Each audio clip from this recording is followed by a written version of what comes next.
Schon seit seiner Kindheit war er im Sägmehl zu finden und er gilt als Geheimfavorit für das ESAF 2025. Ich freue mich sehr, den Schwinger Werner Schlegel im Gespräch zu haben. Hallo Werner. Hoi. Du bist noch jung, Werner. Sag mal, wie bist du eigentlich zum Schwingen gekommen? Zum Schwingen bin ich schon sehr früh gekommen. Und zwar meine 2 Brüder, die Grösseren, die haben schon früh angefangen zu schwingen. Und darum wollte ich am Freitagabend auch immer mit ins Training. Und so bin ich dann mal mit und dann beim Schwingen geblieben, ja.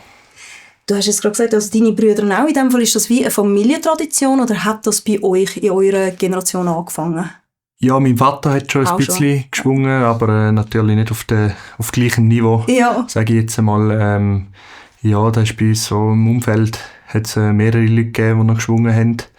Und darum sind meine Brüder mal in ein Schnuppertraining gegangen. Und ihnen hat es auch sehr gut gefallen. Und dann bin ich mit und dann hängen geblieben. Voilà. Und du hast vor allem auch dieses Jahr eigentlich dein erfolgreichste Jahr bis jetzt gehabt in deiner sportlichen Karriere. Du hast im 2024 4 Kranzfest-Siege gewonnen. Geht das so weiter? Ich hoffe es schwer. Ist einfach eine super Saison gewesen. Unfallfrei können durchstarten. Letztes Jahr mit Verletzungen noch ein bisschen Plagen gehabt und dieses Jahr einfach gesund gewesen, und können Gas geben. Was heisst denn Gas geben? Also wie viel trainierst du so während der Saison? Oder auch in der Vorbereitung? Also ja, in der Vorbereitung fast ein bisschen mehr noch. Bei den Schwingfest muss man dann schauen, so ein bisschen, wie viel mag es noch leiden. Man hat gleich irgendwo rund 14, 15 Wettkämpfe im Jahr. Ja. Und dann muss man schauen, dass man sich auch die Erholung nicht zu kurz kommt. Beim Umfang im Winter sind wir jetzt bei plus minus 4 Athletiktraining, das heisst Kraft, Ausdauer, plus 3 bis 4 Mal Schwingen noch in der Woche.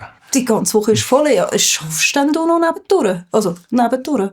Ja, ich bin angestellt beim Vater und beim Cousin auf dem Bauernbetrieb als Aushilfe, sozusagen.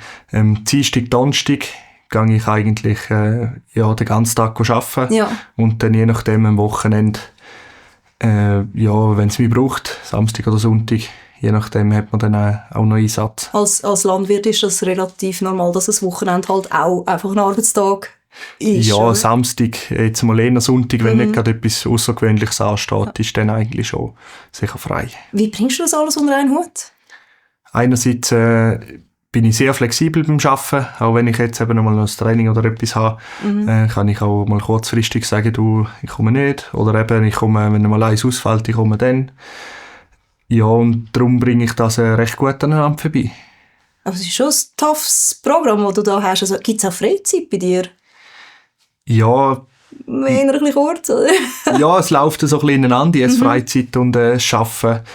Eben auch am Abend, dann, je nachdem, eben jetzt haben wir auch Schwingtraining. Am Donnerstag haben wir jetzt auf dieses Jahr ein bisschen früher an. Fangen wir um 5:30 schon an.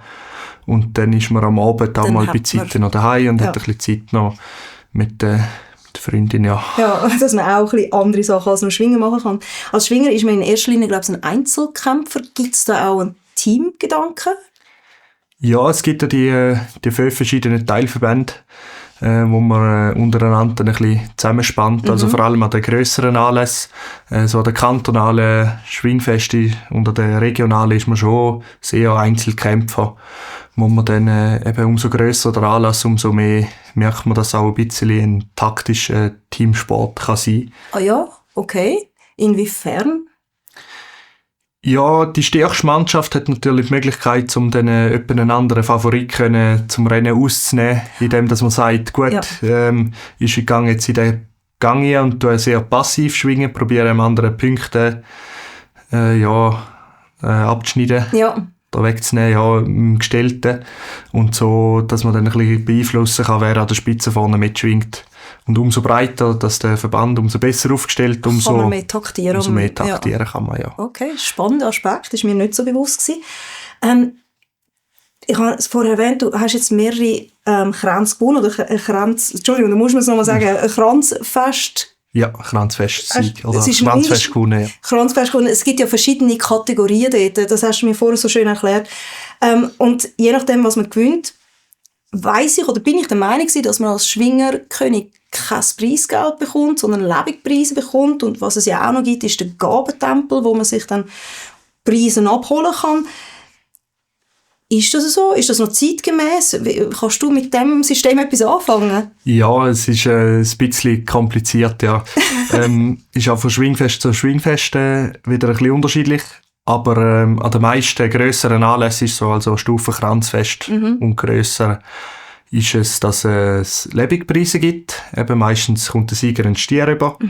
Und dann hat es je nachdem 2, 3, 4 Rinder und vielleicht noch noch ein Kälbchen oder so.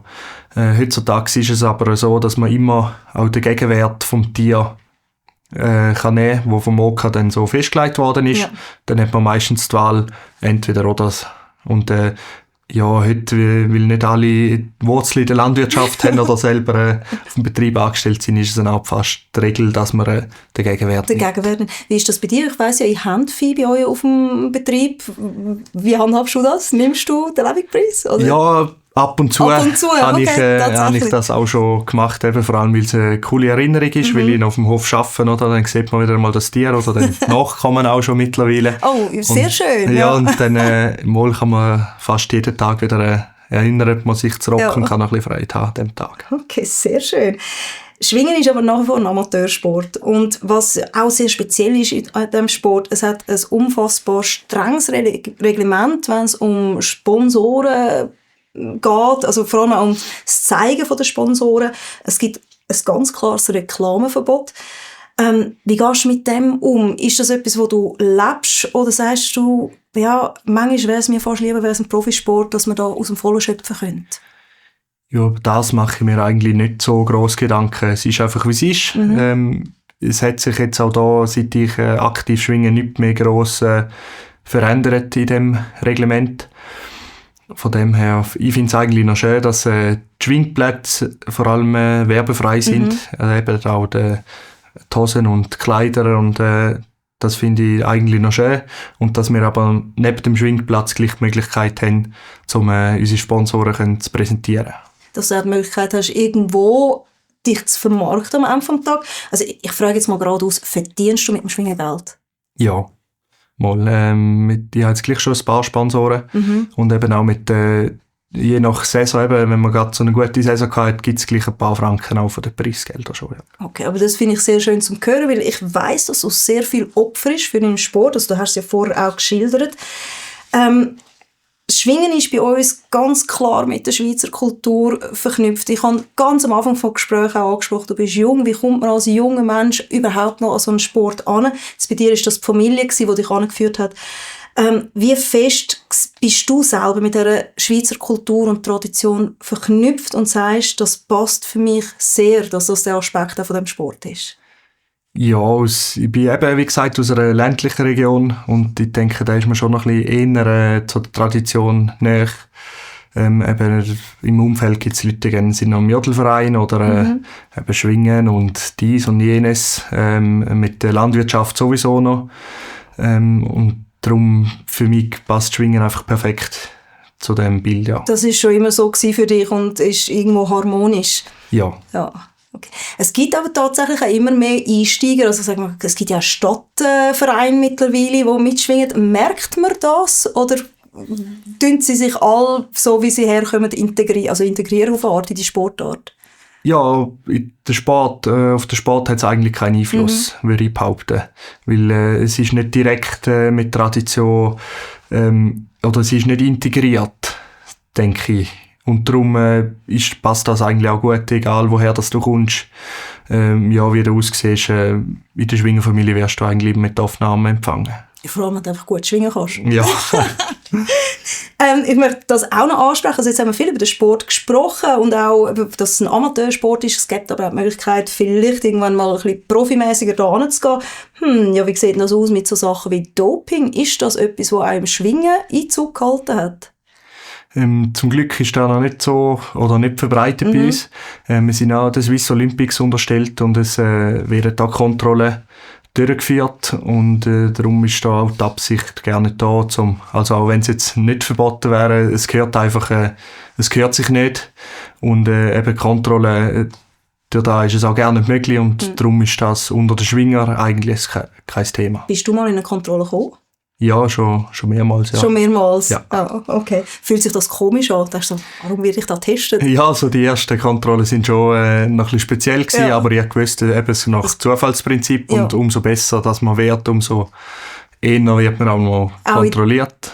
Ja, sogar, okay. Und man wird dann auch ein bisschen routiniert mit solchen Vorgehensweisen, denke ich. Ja, genau, es gehört dann einfach dazu. Im ersten Moment ist man immer ein bisschen überrascht, wenn es an der Haustür klopft, dann heisst Doppelkontrolle.